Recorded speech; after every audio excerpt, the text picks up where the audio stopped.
মৌসুমী ফল হিসেবে কদর রয়েছে বিদেশি জাতের স্ট্রবেরির। চাহিদা ভালো থাকাতে জয়পুরহাটের চাষিরা স্ট্রবেরি চাষে ঝুঁকছেন। ফলন আর দাম ভালো পাওয়াতে কৃষকরা অন্য ফসল থেকে সরে আসছেন। তবে স্থানীয়ভাবে সংরক্ষণের ব্যবস্থা না থাকায় খুব দ্রুত পচনশীল এই ফলের বাজার নিয়ে কিছুটা শঙ্কা তৈরি হয়েছে। ক্লিংকার বেশি থাকলে সিমেন্ট বেশি খাঁটি। আনোয়ার সিমেন্ট।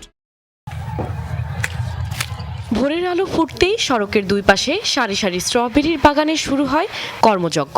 লাল স্ট্রবেরি উত্তোলনে ব্যস্ত সময় পার করছেন জয়পুরহাটের আক্কেলপুরের কৃষকরা। আবহাওয়া অনুকূলে থাকায় এবার ফলন ও বাজার দর দুটো নিয়েই মুখে হাসি ফুটেছে তাদের।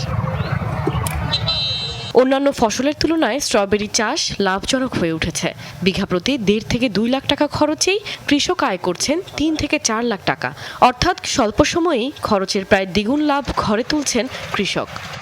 বিঘা হারি প্রায় 1.5 লক্ষ টাকা খরচা হয়, আর ফসল হলে প্রতি সিজনে না হলে তো বিঘার উপর 3-4 লক্ষ টাকা বিক্রি হয়। অন্য ফসল থেকে এই ফসলটা লাভজনক বেশি এবং খরচও বেশি। খরচ যেমন তেমন লাভ। স্বাদ ও গুণগত মান ভালো হওয়ায় জয়পুরহাটের স্ট্রবেরির চাহিদা এখন দেশ জুড়ে। অনেকে বাগান থেকেই তাজা স্ট্রবেরি কিনে নিচ্ছেন। পাইকারদের হাত থেকে এই স্ট্রবেরি পৌঁছে যাচ্ছে রাজধানী সহ দেশের বিভিন্ন প্রান্তে। পাইকারিতে মান ভেদে কেজিতে বিক্রি হচ্ছে 3 থেকে 400 টাকা, আর খুচরায় মিলছে 5 থেকে 600 টাকাতেই। 1 বিঘা জমি আবাদ করছি, মোটামুটি ফল ভালো ওঠে। 300 টাকা 330 টাকা বিক্রি হচ্ছে। ফলের কোয়ালিটির উপর ফলের দাম আসছে আর কি। কিন্তু লাভ আছে। এর চারা বিক্রি হয় 3-4 লাখ টাকা, ফল বিক্রি হয় 3-4 লাখ টাকা করে, 8 লাখ টাকা বিঘার উপর।